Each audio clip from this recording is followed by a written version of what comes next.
Yes people, good morning, good evening, good afternoon. जो video देख रहा हूं सबके लिए कैसे हैं सब लोग? बेटर ओके, एक बार फिर से स्वागत है आप सबका हमारे नए लेक्चर में। गाइस आज की क्लास में हम लोग जो है वो करने वाले हैं हमारे हायर एजुकेशन का अमेंडमेंट का एक नया टॉपिक, जो हमने अभी चैप्टर नंबर 6 स्टार्ट किया हुआ है। तो उसके अंदर हम लोगों ने जो है देखा कि 50 टोटल टॉपिक थे, जिसमें से हम लोग जो है वो काफी सारे टॉपिक निपटा चुके हैं। अब आज की क्लास में हम लोग जो है वो निपटाने वाले हैं हमारा एक नया topic, that is the structure of university system. अगर बात करूंगा स्ट्रक्चर ऑफ यूनिवर्सिटी सिस्टम का, तो इसके अंदर हमको जो है वो क्या क्या चीजें पढ़ के जानी है। पहला तो ये कि टाइप ऑफ यूनिवर्सिटी, अपने इंडिया के अंदर जो है वो यूनिवर्सिटी का type as per UGC university grant commission ने जो है वो अपने यूजीसी एक्ट 1956 के अंदर जो है वो यूनिवर्सिटी वर्ड को जो है वो क्या किया, डिफाइन किया। तो उसके अंदर कौन कौन से इंस्टीट्यूशन को यूनिवर्सिटी बोला गया वो अपने को करके जाना है। प्लस में अपने को जो है वो यहाँ पे ये भी देख के जाना है कि यूनिवर्सिटी, कोई भी यूनिवर्सिटी का एडमिनिस्ट्रेशन की अगर हम बात करते हैं तो उसके अंदर मेन जो बॉडीज हैं वो कौन सी हैं, लाइक सीनेट हो गया, लाइक आपका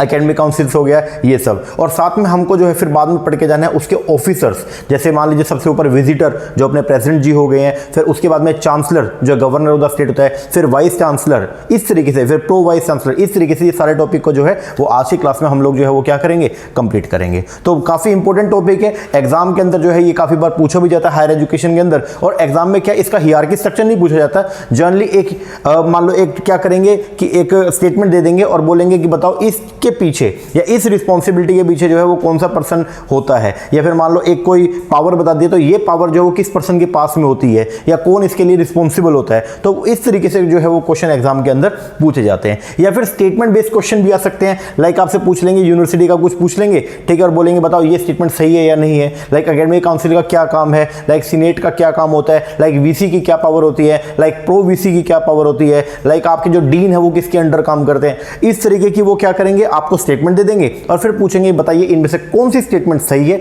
और कौन सी स्टेटमेंट गलत है। तो इस तरीके से क्वेश्चन जो है वो एग्जाम के अंदर जो है वो पूछे जाएंगे। तो काफी इंपॉर्टेंट टॉपिक है हमारे एग्जाम पर्पस के लिए, तो उसको हम लोग जो है वो आइए अब कवर करने की कोशिश करते हैं। ओके जी सर, लेक्चर को स्टार्ट करने से पहले एक इंफॉर्मेशन आपको प्रोवाइड करवा देता हूं। अगर आप लोग भी अपकमिंग जून 2022 में जो एंटी नेट का पेपर होना है, या दिसंबर 2022 में जो एंटी नेट का पेपर होना है, तो उसके लिए अगर आप लोग प्रिपरेशन कर रहे हैं तो मैं आपको बताना चाहूंगा हम लोग जो है उसके लिए ऑनलाइन बैच प्रोवाइड करवाते हैं। हमारे ऑनलाइन बैच के अंदर हम लोग जो है वो पेपर नंबर 1 प्लस में paper number 2 commerce as well as paper number 2 management code 17 उसकी हम कोचिंग प्रोवाइड करवाते हैं। हम जो आपको कोचिंग प्रोवाइड करेंगे उसमें आपको आपके घर पे बैठे बैठे जो है मोबाइल के ऊपर ही जो है वो आपको हमारी मोबाइल ऐप मिलेगी, और उस ऐप के अंदर आपको सारे के सारे video lecture, like this video lecture, ये सब मिलेगा। प्लस में जो कंटेंट हम यहाँ पे जो क्लासरूम के अंदर जो हम कंटेंट आपको शो करते हैं, यही सब कंटेंट हम आपको प्रोवाइड करेंगे in the hard copy, not in the PDF, in the hard copy. इस तरीके की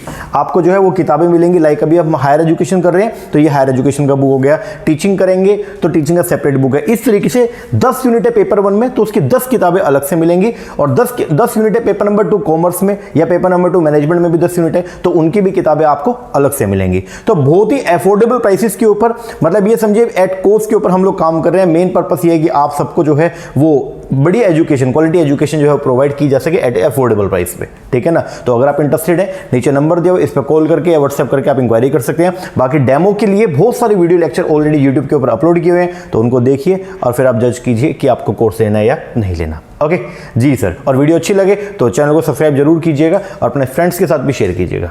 ओके जी सर, चलो अब शुरुआत करते हैं हमारे टॉपिक का। टॉपिक का नाम जो है वो है स्ट्रक्चर मतलब ढांचा किसका, university system in India. India के अंदर जो यूनिवर्सिटी सिस्टम है तो उसके स्ट्रक्चर की जो है वो बात करनी है अपने को। आइए समझिएगा, बोलते हैं अंडर द यूजीसी एक्ट, जो भी कोई एक्ट होता है ना, तो एक्ट के अंदर जो बातें लिखी जाती हैं वो लिखी जाती है सेक्शंस के अंदर। तो अपना जो यूजीसी एक्ट है ना, तो उसके सेक्शन नंबर 2 के अंदर यूनिवर्सिटी वर्ड को जो है वो डिफाइन किया गया, और वहां पे बोला गया कि यूनिवर्सिटी मींस, यूनिवर्सिटी का जो मतलब है वो क्या है, यूनिवर्सिटी मींस ए यूनिवर्सिटी जो एस्टेब्लिश की गई है या इनकॉर्पोरेट की गई है बाय और अंडर सेंट्रल एक्ट, कोई भी सेंट्रल लेवल के एक्ट के अंडर कोई यूनिवर्सिटी बनी है, मतलब कोई भी एक ऐसा इंस्टीट्यूशन जो सेंट्रल एक्ट के अंडर बना, या प्रोविंशियल एक्ट या स्टेट एक्ट के अंदर बना, या इसमें आएगा एनी सच इंस्टीट्यूशन एज में in consult with the university concern be recognized by the commission in accordance with the regulation made in this behalf under this act. तो इसका मतलब ये हो गया यूनिवर्सिटी में क्या क्या चीजें आएंगी।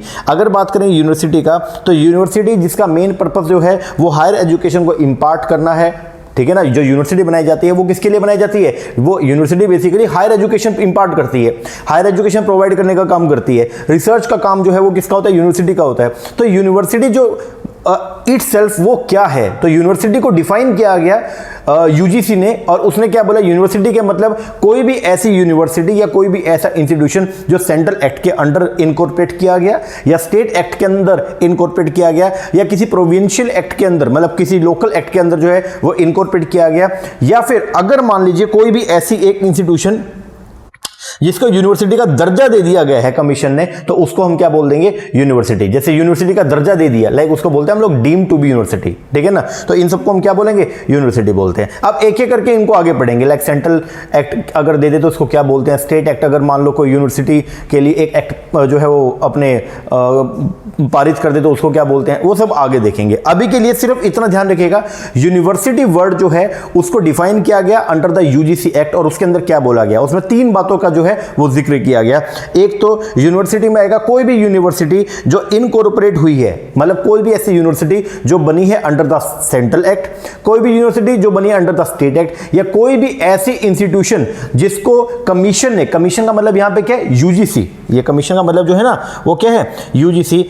यूजीसी ने जिसको जो है वो क्या कर दिया, यूनिवर्सिटी का दर्जा दे दिया। एक ऐसा इंस्टीट्यूशन जिसको यूनिवर्सिटी का दर्जा दे दिया यूजीसी ने, तो वो भी क्या माना जाएगा, यूनिवर्सिटी माना जाएगा। चलो जी अब आगे देखते हैं। द यूनिवर्सिटी इम्पार्टिंग, इम्पार्टिंग का मतलब क्या होता है बच्चों, इम्पार्टिंग का मतलब होता है सर प्रोवाइड करना। यूनिवर्सिटी प्रोवाइड करती है क्या सर, यूनिवर्सिटी प्रोवाइड करती है higher education as defined above can be classified into following category. तो यूनिवर्सिटी का पहली बात तो ये बात ध्यान रखिएगा, मेन जो पर्पस है यूनिवर्सिटी का, that is imparting knowledge in the higher education.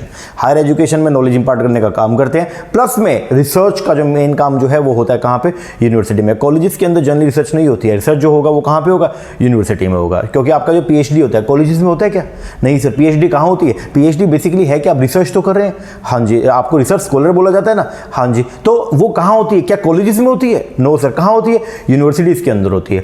तो रिसर्च का जो मेन काम जो है वो चलता है कहां, यूनिवर्सिटी में। हायर एजुकेशन को इंपार्ट करने का जो काम है वो दोनों जगह पे चलता है, यूनिवर्सिटी में भी चलता है और वो आपके कॉलेजेस में भी चलता है, बट रिसर्च ओनली यूनिवर्सिटी में। चलो जी, अब यूनिवर्सिटी वर्ड जो था उसका मेन पर्पस था हायर एजुकेशन को क्या करना, इंपार्ट करना, और यूनिवर्सिटी को अलग अलग कैटेगरी में जो है वो कैटेगराइज किया गया है। सबसे पहले आएगा सेंट्रल यूनिवर्सिटी। भाई सेंट्रल यूनिवर्सिटी क्या है, एक ऐसी यूनिवर्सिटी जिसको सेंट्रल एक्ट के अंडर पारित किया गया उसको बोलते हैं हम लोग क्या, सेंट्रल यूनिवर्सिटी। ए यूनिवर्सिटी एस्टेब्लिश्ड और इनकॉर्पोरेटेड बाय सेंट्रल एक्ट, एक ऐसी यूनिवर्सिटी जिसको एस्टेब्लिश किया गया या उसको इनकॉर्पोरेट किया गया किसके द्वारा, by the central act. Central act के द्वारा मतलब ये है जो हमारा सेंट्रल एक्ट है, अगर वो मान लो किसी यूनिवर्सिटी को सेंट्रल एक्ट के अंडर जो है वो एक यूनिवर्सिटी को बनाया गया तो उसको बोलेंगे हम लोग क्या, सेंट्रल यूनिवर्सिटी। समझ रहे हो, जो केंद्र शासित जो होते हैं, जैसे मान लीजिए एक तो होती है पार्लियामेंट, ठीक है ना, एक तो आपका पार्लियामेंट हो गया और एक हो गया आपका स्टेट लेजिस्लेचर असेंबली, ठीक है ना। तो हर राज्य की अपनी एक लेजिस्लेचर असेंबली होती है, जी सर। तो वो जो एक्ट के वो जो एक्ट बनाते हैं वो उसको स्टेट एक्ट बोलते हैं। और अगर हम बात करेंगे किसी सेंटर का, जो हमारी पार्लियामेंट है, लोकसभा या राज्यसभा जिसको हम बोलते हैं ना, तो पार्लियामेंट के जो 2 हाउसेज हैं आपका, लोकसभा और राज्यसभा, वो जो एक्ट पारित करते हैं वहां पे, ठीक है ना, तो उसको बोलते हैं हम लोग क्या, सेंट्रल एक्ट। तो अगर पार्लियामेंट के थ्रू अगर कोई यूनिवर्सिटी बनी है, that is a central university. और अगर स्टेट लेजिस्लेचर असेंबली के थ्रू अगर कोई यूनिवर्सिटी बनी है, दैट इज द, क्या बोलेंगे उसको सर, उसको बोलेंगे हम लोग क्या, स्टेट यूनिवर्सिटी। तो सबसे पहले what is the meaning of central university, A university established, कोई भी यूनिवर्सिटी जो एस्टेब्लिश की गई या इनकॉर्पोरेट की गई है बाय द सेंट्रल एक्ट। और सेंट्रल एक्ट समझाने के लिए मैं लिख देता हूं यहां पे क्या, पार्लियामेंट, समझ जाना, ठीक है ना। तो उसको बोल देंगे क्या, सेंट्रल यूनिवर्सिटी। और दूसरा जो है वो क्या, स्टेट यूनिवर्सिटी। ए यूनिवर्सिटी एस्टेब्लिश, कोई भी यूनिवर्सिटी जो एस्टेब्लिश किया गया या इनकॉर्पोरेट किया गया बाय द प्रोविंशियल एक्ट और बाय द स्टेट एक्ट, उसको बोलेंगे हम लोग क्या, स्टेट यूनिवर्सिटी। मतलब यहां पे क्या है, state legislature assembly, state legislature assembly. आगे अब है जी प्राइवेट यूनिवर्सिटी। ये क्या होती है? प्राइवेट यूनिवर्सिटी वो यूनिवर्सिटी होती है जो यूजीसी जिसको अप्रूव करती है, तो ये भी यूजीसी इसको अप्रूव करती है। आगे क्या बोलता है? Private university are also UGC approved institute, however such university do not run on central and the state fund. ये यूनिवर्सिटी जो है वो सेंट्रल गवर्नमेंट के या स्टेट गवर्नमेंट के पैसे से नहीं चलती है। तो ये जो यूनिवर्सिटी है वो प्राइवेट पर्सन इसको जो है वो क्या करते हैं? ओपन करते हैं और वो अपने फंड से इस यूनिवर्सिटी को जो है वो क्या करते हैं? चलाते हैं। They can grant degree. ये जो प्राइवेट यूनिवर्सिटी है ये भी डिग्री देती हैं, लाइक बैचलर डिग्री जो है बीकॉम हो गया, बीए हो गया, बीएससी हो गया, बीबी हो गया,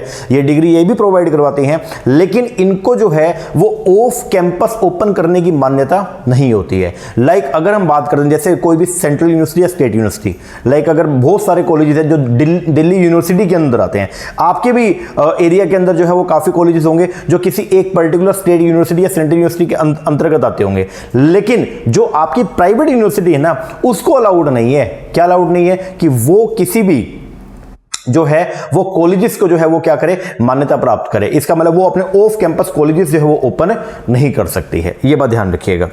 प्राइवेट कॉलेज होते हैं लेकिन वो प्राइवेट कॉलेज जो है उनको मान्यता कौन देता है? वो किससे एफिलिएट होते हैं? वो किसी सेंट्रल या स्टेट यूनिवर्सिटी से एफिलिएट होते हैं। ये बात ध्यान रखिएगा। तो प्राइवेट कॉलेजेस एक सेपरेट कॉन्सेप्ट है और प्राइवेट यूनिवर्सिटी एक सेपरेट कॉन्सेप्ट है। एक बात ध्यान रखिएगा, ठीक है ना? तो कोई भी एक स्टेट यूनिवर्सिटी है या कोई भी एक सेंट्रल यूनिवर्सिटी है वो प्राइवेट कॉलेज को भी मान्यता दे सकती है, प्राइवेट कॉलेज को मान्यता देगी। आपके एरिया के अंदर बहुत सारे प्राइवेट कॉलेजेस होंगे, बट जो प्राइवेट यूनिवर्सिटी होती है वो प्राइवेट कॉलेजेस को जो है वो मान्यता नहीं दे सकती है। जैसे मैं अपने एरिया की बात करता हूं, हमारे हिसार के अंदर जो है वो कई सारे कॉलेजेस है, ठीक है? हमारे हिसार में जाट कॉलेज है, डीएन कॉलेज है, इंपीरियल कॉलेज है। जो हमारे यहाँ पे गवर्नमेंट कॉलेज है वो तो गवर्नमेंट का कॉलेज हो गया, ठीक है ना? जो गवर्नमेंट ने उसको ओपन अप किया हुआ है। अब वो जो गवर्नमेंट कॉलेज है वो भी गुरु जम्बेश्वर यूनिवर्सिटी से जो है वो क्या एफिलिएटेड है। और हमारे यहाँ पे एक इंपीरियल कॉलेज है जो कि हमारा प्राइवेट कॉलेज है और वो भी गुरु जम्बेश्वर यूनिवर्सिटी से जो है वो क्या एफिलिएटेड है।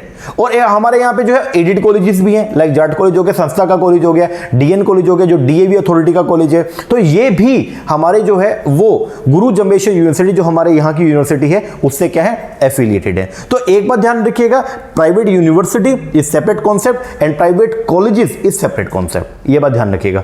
तो जो आपकी प्राइवेट यूनिवर्सिटी होती है they can not have off campus colleges. उनके जो है वो ऑफ कैंपस मतलब कैंपस से बाहर जो यूनिवर्सिटी का परिसर होता है उसके बाहर इनके कॉलेजेस जो है वो अलग से नहीं होंगे। और या ये एफिलिएट या इंस्टीट्यूशन कॉलेज को एफिलिएट नहीं कर सकती है, मतलब उनको मान्यता नहीं दे सकती है। ये अपने परिसर के अंदर जो है वो कितनी भी बिल्डिंग बना ले, नॉलेज इंपार्ट कर सकते हैं, लेकिन अपने परिसर के बाहर किसी दूसरे इंस्टीट्यूशन को जो है वो ये मान्यता नहीं दे सकते हैं।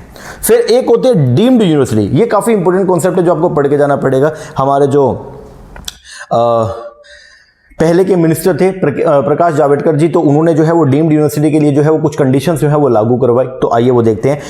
अब डीम्ड यूनिवर्सिटी मतलब एक ऐसा इंस्टीट्यूशन जो एक्चुअल में यूनिवर्सिटी नहीं है बट उसको यूनिवर्सिटी का दर्जा दे दिया गया, तो उसको बोलते हैं हम लोग क्या? Deemed university. अब उसके लिए कुछ कंडीशन है, वो कंडीशन आपकी फुलफिल होनी चाहिए। अगर कोई भी इंस्टीट्यूशन ये कंडीशन को फुलफिल करता है तो उसके यूनिवर्सिटी ना होते हुए भी उसको यूनिवर्सिटी का जो है वो दर्जा दे दिया जाएगा।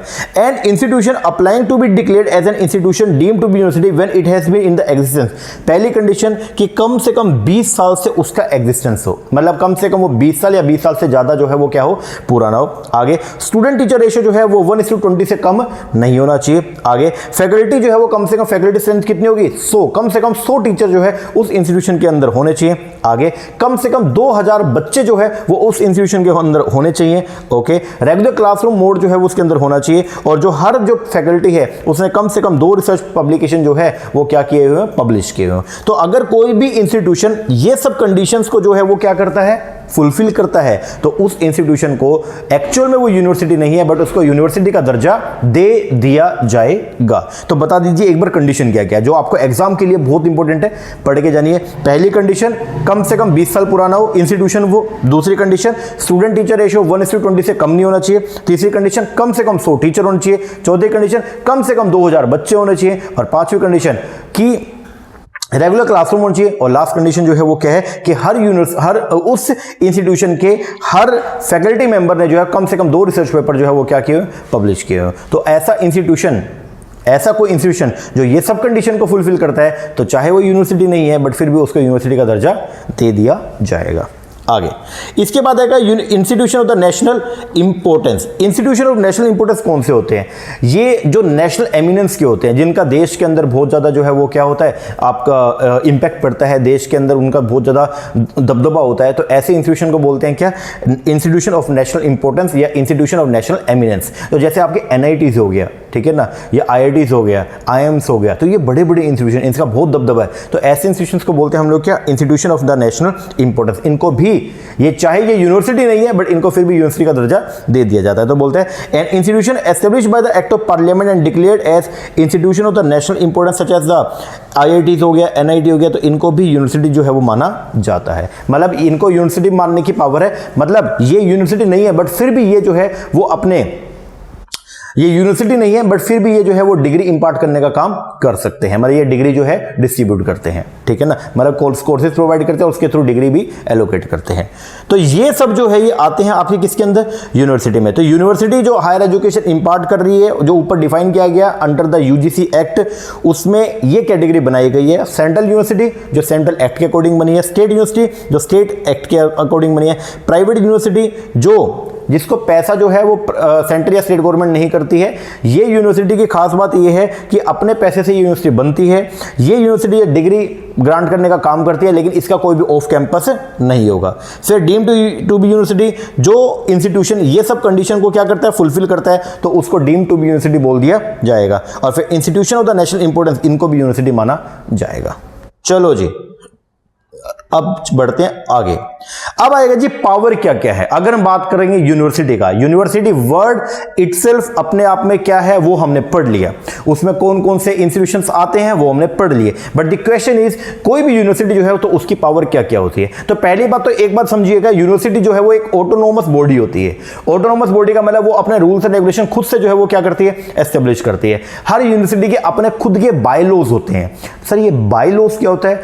जिस कानून से या जिन रूल्स एंड रेगुलेशन से यूनिवर्सिटी गवर्न करती है अपने आप को, उनको बोलते हैं हम लोग क्या? बायलॉज। जो इंटरनल अफेयर कैसे चलेगा, एक यूनिवर्सिटी का एडमिनिस्ट्रेशन कैसे काम करेगा, तो उसके लिए जो कानून बनाया जाता है ना, उनको बोलते हैं हम लोग क्या? बायलॉज। और हर यूनिवर्सिटी जो है वो कैसी होती है? ऑटोनोमस इंस्टीट्यूट होती है। ये बात ध्यान रखिएगा। चलिए अब हम पढ़ते हैं powers of university. The university shall have the following power. University की अपनी ये पावर्स होती है। पहला, provide to grant degree. University के पास में पावर है कि वो डिग्री जो है वो ग्रांट कर सकती है और अदर एकेडमिक डिस्टिंक्शन दे सकती है on person on the basis of the examination, evaluation और any other method of testing. Exam करवा के या इवैल्यूएशन के मोड के थ्रू जो है वो डिग्री एलोकेट करती है। दूसरा जो है वो क्या? Provide facility through the distance education system. जो हमारी यूनिवर्सिटीज होती है उनके पास में पावर है कि वो डिस्टेंस एजुकेशन लर्निंग प्रोग्राम जो है वो भी स्टार्ट कर सकते हैं। तीसरा, to institute principalship, professorship, associate professorship, assistant professorship and other teaching और academic position required by the university. तो यूनिवर्सिटी के पास में पावर है कि वो ये सब जो है, ये सब पोस्ट्स को जो है वो अपने यहाँ पे जो है वो एस्टेब्लिश्ड कर सकती है। आप देखिएगा, आपने देखा होगा हर यूनिवर्सिटी के अंदर जो है वो प्रिंसिपल होता है, हर यूनिवर्सिटी के अंदर प्रोफेसर मिलेगा, एसोसिएट प्रोफेसर मिलेंगे, असिस्टेंट प्रोफेसर मिलेंगे, या अदर टीचिंग या एकेडमिक प्रोफेशनल जो है वो मिलेंगे आपको। तो यूनिवर्सिटी के पास में पावर है, वो जितने लेवल पे चाहे उतने लेवल के ऊपर जो है वो क्या कर सकती है? अपने पर्सन्स का अपॉइंटमेंट कर सकती है। नेक्स्ट, रिकॉग्नाइज करेगी an institution of the higher learning for such purpose as the university में determine and to withdraw such recognition. University के पास में पावर है कि वो किसी एक इंस्टीट्यूशन को जो है वो क्या कर सकती है? रिकॉग्नाइज कर सकती है, ठीक है, कि वो उस यूनिवर्सिटी के अंडर जो है वो क्या करेगा।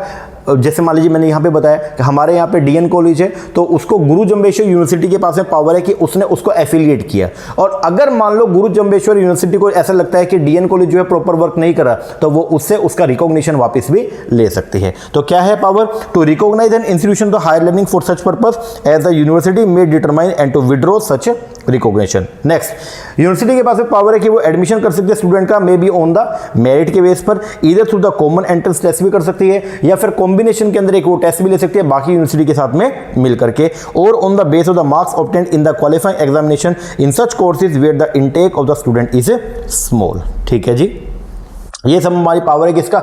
यूनिवर्सिटी का। अब आएगा अथॉरिटी। यूनिवर्सिटी के अंदर अथॉरिटी की बात करते हैं। अभी ऑफिसर्स की बात नहीं कर रहे हैं, अभी ओनली हम लोग जो है वो अथॉरिटी की बात करें। कुछ समिति हम पढ़ेंगे यहाँ पे बेसिकली ना, हम क्या कुछ यहाँ पे जो है वो क्या होगा, कॉम्बिनेशन ऑफ पीपल्स होंगे, ठीक है ना। तो अभी हम लोग यहाँ पे अथॉरिटी की बात करेंगे। तो अथॉरिटी के नाम पे जो है वो 3 अथॉरिटी है, एक होता है सीनेट, एक है आपका मैनेजमेंट काउंसिल, एग्जीक्यूटिव काउंसिल, और एक होगा आपका एकेडमिक काउंसिल, ठीक है ना। एक एक करके इसको पढ़ेंगे। सबसे पहले नंबर पे जो है वो आएगा सीनेट। सीनेट जो है वो हेड चांसलर होता है, ये बात थोड़ा सा ध्यान रखिएगा। पहला तो ये एक एडवाइजरी बॉडी है, इसका मेन काम जो है ये क्या करता है, ये मैनेजमेंट को जो है वो कुछ अलग अलग मुद्दों के ऊपर जो है वो क्या करता है, एडवाइस करने का काम करता है। आइए, तो सीनेट के बारे में सबसे पहले तो ये क्या है, एडवाइजरी बॉडी है, ठीक है। इसका मेन काम क्या है, एडवाइस करने का, ठीक है। ये क्या देगा, सजेशंस देगा, ठीक है। इसको हम हिंदी में बोलते हैं प्रबंध कारिणी समिति या वरिष्ठ सभा, ठीक है ना। ये सुप्रीम एकेडमिक बॉडी होती है, एक बात ध्यान रखिएगा। चलो जी अब शुरू करते हैं। सीनेट कौन है, सीनेट इसका मेन काम है टू गिव सजेशन, ये सजेशन देगा यूनिवर्सिटी अथॉरिटी को, किसके लिए, फॉर इंप्रूवमेंट, सुधार किया जा सके अलग अलग एरियाज के अंदर, and domain that are integral part of the university, namely academic, research, development, administration and governance. तो सबसे पहला काम जो सीनेट का है वो क्या है, ये सजेशंस देगा ऐसे एरिया में, अलग अलग यूनिवर्सिटी जिसमें डील कर रही है वो सब एरिया के अंदर क्या क्या सुधार किया जा सकता है, उस सुधार के लिए ये जो है वो क्या करता है, सजेशन देने का काम करता है। तो इसीलिए इसको बोलते हैं this is known as a advisory body. तो सीनेट जो है वो क्या है, एक एडवाइजरी बॉडी है जो सुधार के लिए जो है वो क्या करता है, एडवाइस करता है। आगे ये रिव्यू करता है और सजेस्ट करता है करंट एकेडमिक प्रोग्राम, जो current academic programme academic council जिनको बनाती है, तो ये उनको जो है वो क्या करता है, रिव्यू करता है, एंड कोलैबोरेटिव प्रोग्राम्स को भी क्या करता है, रिव्यू करता है, और सजेस्ट भी करता है कि ये नए प्रोग्राम आपको स्टार्ट करने चाहिए, ठीक है जी। आगे कोर फंक्शन जो है सीनेट का वो क्या है, ये रेगुलेट एंड सुपरिटेंड करेगा teaching and discipline of the university and to promote the research, ठीक है जी। इसके बाद एक जो दूसरा आपकी बॉडी है दैट इज एग्जीक्यूटिव काउंसिल या बोर्ड ऑफ मैनेजमेंट, इसको बोलते हैं पॉलिसी मेकिंग बॉडी। इस बॉडी का मेन काम जो है वो क्या है, पॉलिसी मेकिंग करने का। दिस सिंडिकेट और executive council is the principal organ of the management in the university, ये प्रिंसिपल ऑर्गन है। दूसरा, it shall be the principal executive and policy making authority, ये जो है पॉलिसी मेकिंग अथॉरिटी है किसका, यूनिवर्सिटी का। आगे syndicate as the highest decision making body of the university would represent the various segment, different segment of the university such as the various faculty, colleges, teacher etcetera in general as well as the government and the public. इसके अंदर ये यहाँ इन सब के जो है वो लोग होते हैं। द काउंसिल शेल कंसिस्ट, जो काउंसिल होगी उसके अंदर कौन होंगे, उसके अंदर अलग अलग मेंबर होंगे, उसके अंदर जो है वो आपका वीसी होगा, जो चेयरपर्सन होगा, प्रो वीसी होगा, ये सब होंगे। जो आपके सिंडिकेट है या एग्जीक्यूटिव काउंसिल या फिर जो आपकी बोर्ड ऑफ मैनेजमेंट है, ये रिस्पॉन्सिबल है किसके लिए, to day functioning of the university. तो यूनिवर्सिटी के डे टू डे फंक्शनिंग के लिए जो रिस्पॉन्सिबल है that is the board of management. University को एडवाइस देने का जो काम करता है डेट इज द सीनेट। और जो एकेडमिक काउंसिल है उसका काम क्या है, आइए वो देखते हैं। Academic council main principal academic authority है, इसका मतलब कौन सा नया कोर्स लॉन्च करना है, पुराने वाले में क्या क्या चेंजेस करने हैं, ये सब काम जो है वो कौन करती है, academic council. The academic council shall be the principal academic authority of the university and shall be responsible for regulate and maintain the standard of teaching, research and evaluation in the university. Academic council के पास में power है कि वो ratify करेगी formal approval to the programme and courses of study. तो जो अलग अलग कोर्सेज ऑफ स्टडी हैं तो उनके ऊपर जो है वो फॉर्मल अप्रूवल जो है वो कौन देगा, एकेडमिक काउंसिल देगा, ठीक है जी। तो ये 3 हमने पढ़ लिए, 3 जो है वो क्या थे, अथॉरिटी, यूनिवर्सिटी की अथॉरिटी के नाम पे 3, सीनेट, मैनेजमेंट काउंसिल और एकेडमिक काउंसिल सीनेट, ठीक है जी। अब इसके बाद में जो आएगा that is the officer of university. Officer university की अगर मैं बात करता हूं तो इसमें ये सब ऑफिसर होते हैं, जैसे chancellor, vice chancellor, pro vice chancellor, dean of college, registrar, controller of examination, ये सब। अब इसको मैंने कुछ इस तरीके से एक हियरार्की बनाया है। सबसे ऊपर होगा जी विजिटर, सबसे ऊपर होता है कौन, विजिटर। अब ये हियरार्की है जो आपका ऑर्गेनाइजेशन स्ट्रक्चर होता है अपने यूनिवर्सिटी का, उसका एक हियरार्की बन गया है। सबसे ऊपर होता है विजिटर। विजिटर कौन होता है, जो हमारे ऑनरेबल प्रेसिडेंट ऑफ इंडिया है, हमारे माननीय राष्ट्रपति जी जो हैं उनको बोलते हैं हम लोग क्या, विजिटर। क्या बोलेंगे, विजिटर। तो हर यूनिवर्सिटी के जो विजिटर है वो कौन होगा जी, वो कौन होंगे, वो होंगे हमारे माननीय राष्ट्रपति जी, ठीक है। उसके बाद जो है वो सेकंड नंबर पे जो है वो आता है कौन, चांसलर। कौन आएगा, चांसलर। अब चांसलर ये सब पढ़ेंगे भी एक एक करके। चांसलर वैसे ऊपर से बता रहा हूं कौन होता है, चांसलर जो आपकी स्टेट का गवर्नर, हर स्टेट का जो है वो गवर्नर होता है। तो अपनी स्टेट का जो गवर्नर है ना वो उस एरिया में आने वाली यूनिवर्सिटी का कौन होगा? चांसलर होगा। चांसलर के बाद में जो है वो थर्ड नंबर पे आएगा क्या? Vice chancellor. ये वो पर्सन है जो उस कंसर्न यूनिवर्सिटी को चलाने का काम करता है। इसके बाद में आएगा प्रो वाइस चांसलर। फिर उसके बाद में आएंगे आपके रजिस्ट्रार हो गया, फाइनेंस ऑफिसर हो गया, डीन ऑफ स्टूडेंट वेलफेयर हो गया, डीन ऑफ एकेडमिक अफेयर्स हो गया, या COE कंट्रोलर ऑफ एग्जामिनेशन हो गया। अब एक एक करके इनको पढ़ेंगे, लेकिन एक बार हियरार्की दोबारा बता दूं। सबसे पहले नंबर पे कौन आएगा? विजिटर। विजिटर कौन होगा? Honourable president of India. दूसरे नंबर पे आएगा चांसलर। थर्ड नंबर पे आएगा वाइस चांसलर। चौथे पे प्रो वाइस चांसलर। और उसके बाद ये सब बॉडीज आ जाएंगी, लाइक रजिस्ट्रार हो गया, लाइक फाइनेंस ऑफिसर हो गया, लाइक डीन हो गया, लाइक आपका COE बोले तो कंट्रोलर ऑफ एग्जामिनेशन हो गया। अब एक एक करके इन सबको पढ़ना है। आइए सबसे पहले नंबर पे चांसलर। सर विजिटर नहीं पढ़ा रहे? विजिटर के बारे में कुछ करने का जरूरत नहीं है, बस एक बात ध्यान रखिए, सबसे top most is visitor officers के अंदर, और विजिटर कौन होगा? प्रेसिडेंट ऑफ इंडिया होगा। बात खत्म हो गया। अब शुरुआत होती है कहां से? चांसलर से। चांसलर कौन होगा? हरियाणा में जितनी भी यूनिवर्सिटी है, चाहे वो स्टेट यूनिवर्सिटी चाहे वो सेंट्रल यूनिवर्सिटी है, तो हरियाणा का जो ध्यान से सुनिएगा, हरियाणा का जो गवर्नर है, गवर्नर ऑफ हरियाणा, वो जो है वो कौन होंगे? चांसलर होंगे। दिल्ली में जितनी भी यूनिवर्सिटी है, तो दिल्ली के जो गवर्नर है वो कौन होंगे? वो होंगे आपके chancellor of the university. Delhi के अंदर जितनी भी यूनिवर्सिटी है उन सबके चांसलर कौन होंगे? जो दिल्ली के गवर्नर होंगे। पंजाब में जितनी भी यूनिवर्सिटी है उनके जो चांसलर होंगे वो कौन होंगे? जो पंजाब के गवर्नर होंगे। इस तरीके से होता है। तो चांसलर सबसे पहले पढ़ते हैं। The governor of the state, जो स्टेट के गवर्नर है, शैल be the chancellor of every university. Her university के वो कौन होते हैं? चांसलर होते हैं। And the chancellor shall be the head, और चांसलर जो है वो हेड होता है किसका? यूनिवर्सिटी का। He is also the president of the senate. तो जो ऊपर सीनेट था, जो एडवाइजरी बॉडी था, ये उसके कौन होते हैं? प्रेसिडेंट होते हैं, अध्यक्ष होते हैं। ठीक है जी।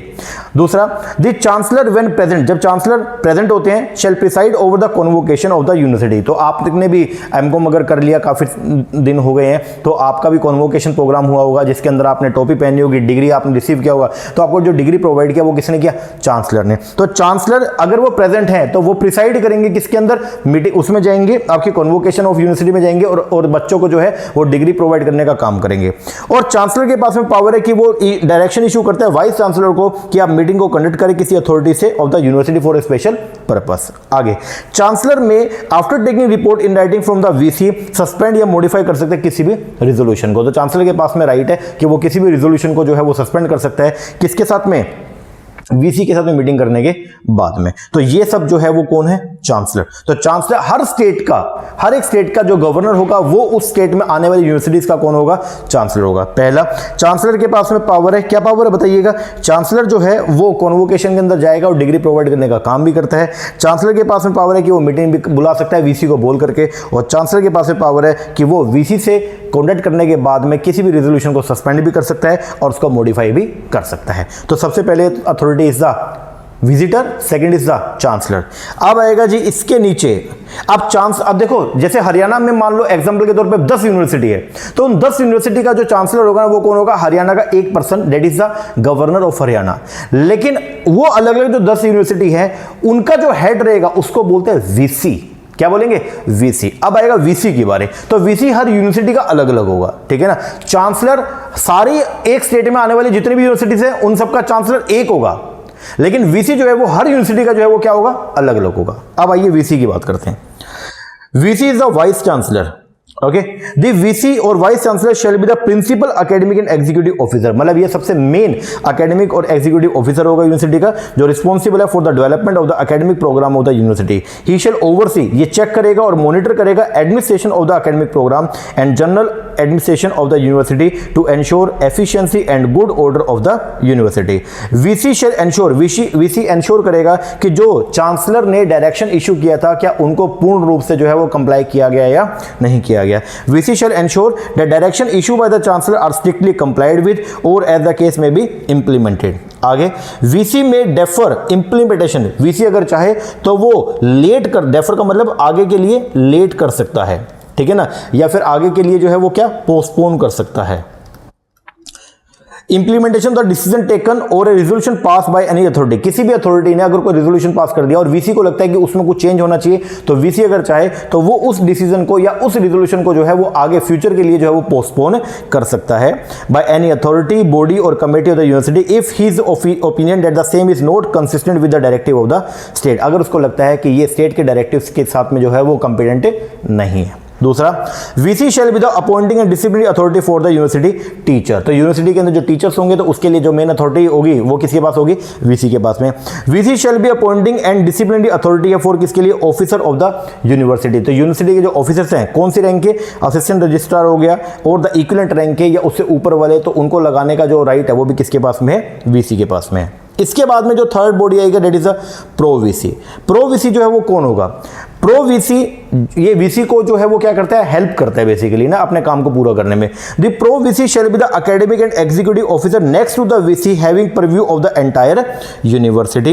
The pro VC shall be a person who has held the post of professor, pro VC कौन होगा, जिसने प्रोफेसर की पोस्ट को होल्ड किया हुआ, या वो प्रिंसिपल हो किसी कॉलेज का या किसी इंस्टीट्यूशन का, और कम से कम 15 साल का उसके पास में टीचिंग एक्सपीरियंस होना चाहिए। तो कोई भी ऐसा बेसिकली प्रोफेसर या प्रिंसिपल कॉलेज का जिसके बाद 15 साल का एक्सपीरियंस है, तो वो जो है प्रो वीसी बन सकता है। अब ये बात ध्यान रखना, जो चांसलर होता है ना, तो वो वीसी के साथ में कंसल्ट करके प्रो वीसी को जो है वो क्या करता है, अपॉइंट करता है। अभी देखेंगे इसको। तो पहली बात, प्रो वीसी के लिए कंडीशन जो है वो क्या है, सब प्रो वीसी के लिए कंडीशन ये कम से कम 15 साल का टीचिंग या रिसर्च एक्सपीरियंस उसके पास में होना चाहिए। ठीक है जी।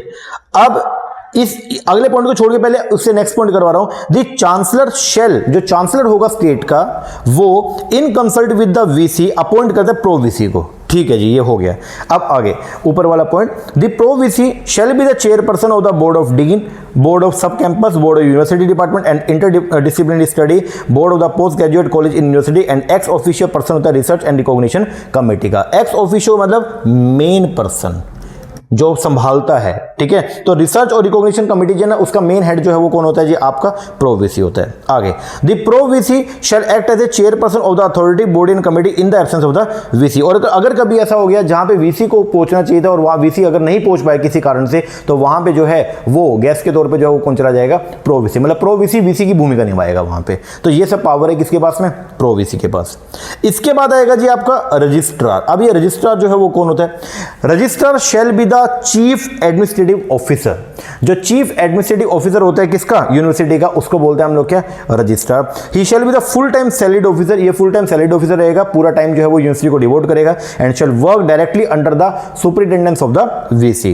The registrar shall be appointed by the VC, registrar को अपॉइंट करेगा कौन, वीसी अपॉइंट करेगा on the recommendation of the selection committee. Her university की सिलेक्शन कमेटी होती है, ठीक है, तो वो रिकमेंड करेगी नाम किसको, वीसी को, और वीसी जो है वो उस पर्सन को अपॉइंट कर देगा एज ए रजिस्ट्रार। आगे, अपॉइंटमेंट जो होगा रजिस्ट्रार का shall be in the term of the 5 year, 5 साल के लिए जो है रजिस्ट्रार को क्या किया जाएगा, अपॉइंट किया जाएगा, या अगर 5 साल से पहले ही अगर वो उसका रिटायरमेंट एज आ गया तो वो पहले रिटायर हो जाएगा। आगे, registrar shall act as a member secretary of the senate, registrar जो है वो मेंबर सेक्रेटरी होगा किसका, सीनेट का, मतलब जो सीनेट बॉडी है उसके अंदर जो है रजिस्ट्रार भी एक मेंबर के तौर पे बैठेगा, उसकी भी सीट वहां पे होगी। रजिस्ट्रार जो है वो मेंबर सेक्रेटरी होगा किसका, आपका मैनेजमेंट काउंसिल के अंदर भी बैठेगा, एकेडमिक काउंसिल में बैठेगा, and any other authority bodies and committee. ठीक है जी। इसके बाद होगा जी डीन ऑफ फैकल्टी।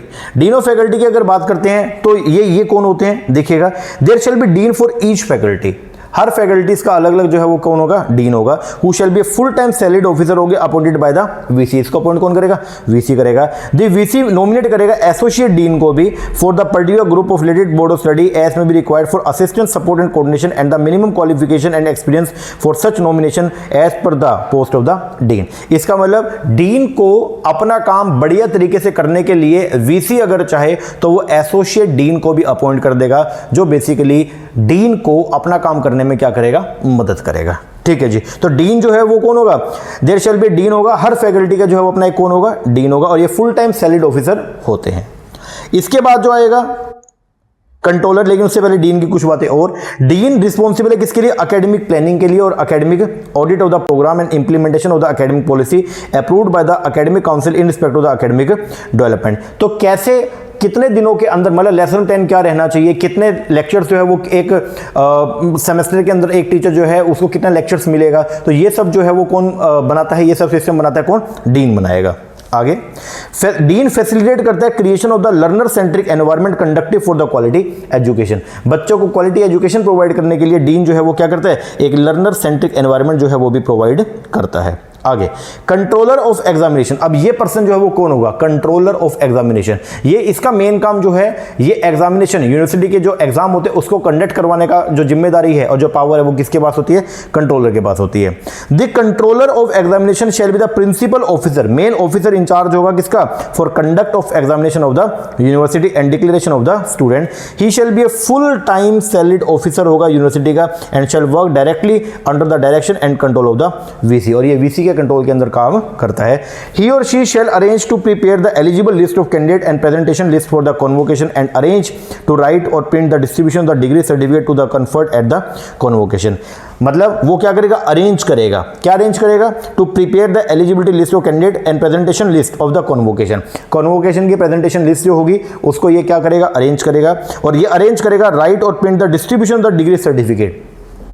जो डिग्री सर्टिफिकेट है तो वो जो डिग्री बनाने का जो काम होता है तो वो सब जो है उसकी जिम्मेवारी किसकी होती है, कंट्रोलर की होती है। मतलब छापना छूपना उसके ऊपर ना, भाई नाम, कैंडिडेट का नाम, उसके फादर का नाम, उसकी जो मतलब उसने क्या कितना मार्क्स अचीव किया, तो वो सब मतलब रिपोर्ट कार्ड बनाने का जो काम रहेगा वो सब किसका रहता है, कंट्रोलर का रहेगा। आगे controller of examination shall take disciplinary action wherever necessary.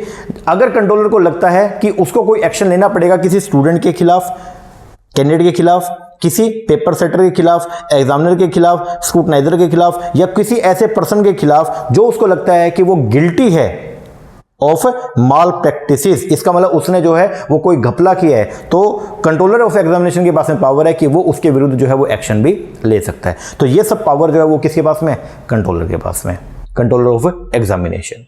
Okay जी सर, तो ये सब जो है ये ऑफिसर्स इंचार्ज होते हैं जो एक यूनिवर्सिटी को जो है वो गवर्न करने का काम करते हैं। तो ऑफिसर यूनिवर्सिटी के अंदर हम लोगों ने जो है वो देख लिया, सबसे पहले विजिटर, विजिटर के बाद में चांसलर, फिर वाइस चांसलर, फिर प्रो वाइस चांसलर, ये सब हो गया। तो एक बार ना प्रो चांसलर भी आएगा, कई बार एक वर्ड आएगा प्रो चांसलर, तो समझ जाना जहां भी प्रो चांसलर या प्रो वाइस चांसलर, तो ये वो पर्सन होते हैं जो चांसलर को या फिर वाइस चांसलर को अपना काम पूरा करने में क्या करते हैं, मदद करते हैं, एज एन असिस्टेंट के तौर पे होते हैं, ठीक है ना। और कहीं पे अगर चांसलर को पहुंचना है, मान लीजिए चांसलर को पहुंचना है, वाइस चांसलर को पहुंचना है, और अगर वो नहीं पहुंच पाया तो वहां पे जो है वो कौन पहुंचेगा, प्रो वाइस चांसलर पहुंच जाएगा और वो उसकी भूमिका निभाएगा। सिंपल सा ये सिनेरियो होता है, कर सकते हो जी सर। तो ये सब जो है ये हमने पढ़ लिया, this is known as the, इसको बोलते हैं क्या, स्ट्रक्चर ऑफ यूनिवर्सिटी सिस्टम। तो टॉपिक अपना जो है ये टॉपिक नंबर 41 चैप्टर नंबर 6 का ये हमारा कंप्लीट हो गया। लेक्चर कैसा लगा कमेंट करके जरूर बताइएगा, अच्छा लगा तो अच्छा कमेंट कीजिएगा, कोई कमी लगी है तो वो भी बताइएगा। ओके, और अगर आप हमारा ऑनलाइन बैच लेना चाहते हैं, नीचे नंबर है, इस पर कॉल करके या व्हाट्सएप करके आप इंक्वायरी कर सकते हैं। आप अगर चाहें तो सेपरेट वीडियोस भी ले सकते हैं, आप अगर चाहें तो स्टडी मेट भी ले सकते हैं सेपरेटली, और अगर आप चाहें तो कंप्लीट कोर्स भी ले सकते हैं।